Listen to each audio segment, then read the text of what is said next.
one flesh becomes vision, color, and providence.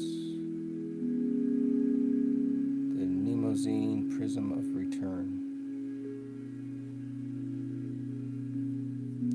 The rainbow round about the throne was in sight like unto an emerald. And the rainbow shall be in cloud, and I will look upon it, that I may remember it. The serpent became the spectrum. Memory became light. Light is the serpent divided by water. The rainbow is the visible wound of creation, the refraction of unity into multiplicity.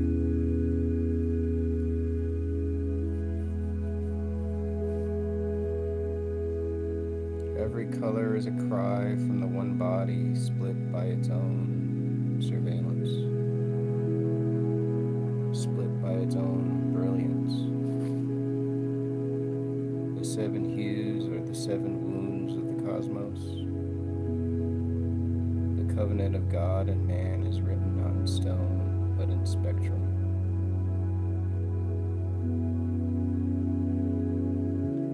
Look upon the rainbow is to remember the flood, reunion deferred.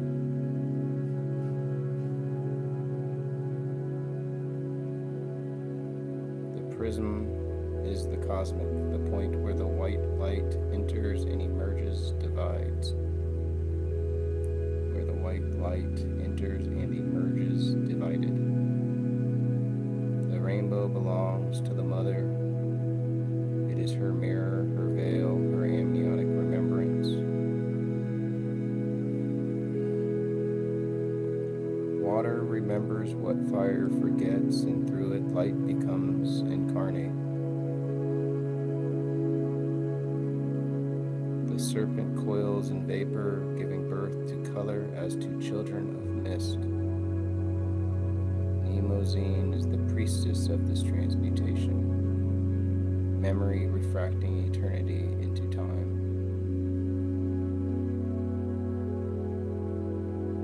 The rainbow is her mnemonic, each band a syllable of creation's recollection.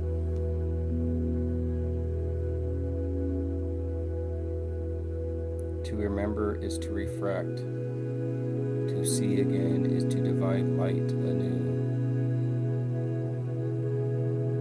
Vision itself is a sacrament of the feminine. To see is to be bathed in the water of recollection. Fire, will, an ecstatic projection of form. The Father's aspect is radiance, the outgoing flame seeking shape.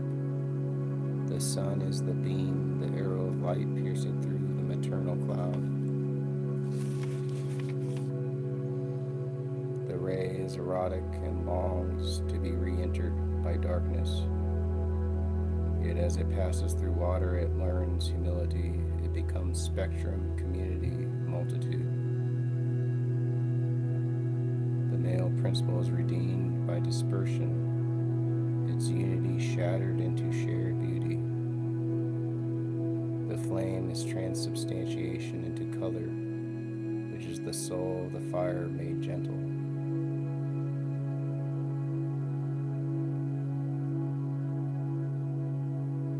Thus providence, the Father's will, becomes compassion when filtered through the mother's tears. The rainbow is a treaty between heaven and earth, written in refracted flame. It signifies the promise that separation will one day be healed. The ark is both bow and bridge, weapon turned into covenant. In the rainbow, wrath becomes memory, lightning becomes blessing. Providence is light, remembering its own origin in darkness. To see the rainbow is to be seen by God, remembering himself. Color is theology in motion, the divine reconciliation unfolding before the eye.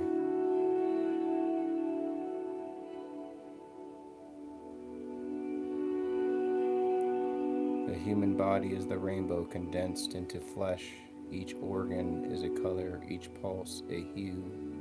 Red heart, blue vein, gold eye. The chakras are the 7 notes of the serpent's hymn within the body. The spinal column is the bow, the soul is the arrow ascending.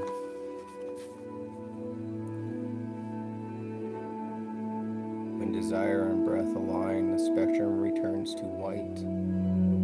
The enlightened body is not disembodied, it is a color. It is all colors at once, remembered as light. The resurrection is not escape from matter, but its transfiguration into translucence. Each recorso is a bending of light, divine unity refracted through human epochs. The theocratic age, red dawn, light thick with blood, the fiery covenant of sacrifice. The heroic age, gold and bronze, luminous ascent of form and myth. The human age, the pale and the mercurial blue of reflection, irony, self-division. Then the flood of confusion, the violet dusk returns to wash the hues together. From the violet comes white again, memory restored, the serpent whole. Providence is a rainbow turning endlessly, divine color, then divine forgetfulness, then recollection. The poet is Mnemosyne's lens, the aperture of divine recollection. To write is to bend eternity through language. Syntax is the prism of time. Through it, meaning is refracted into music. Imagination is providence embodied, the human faculty of divine remembering. Every poem is a rainbow drawn across the flood of forgetfulness. In each metaphor, the one becomes two to reunite again in sense. The poet's task is not to invent, but to recollect the colors of the lost unity. When the rainbow closes, the serpent is whole again. Light re-enters itself. The arc becomes a circle, heaven kissing its own reflection. The Father's flame and the Mother's water dissolves into clear radiance. The soul that remembers fully becomes transparent through it. The one shines undivided. The ultimate act of vision is not seeing, but being seen, light beholding itself through us. The resurrected body is a prism made flesh, each cell a color of divine memory. And so the poem ends as it began, the serpent of light swallowing its tail, a covenant complete in vision.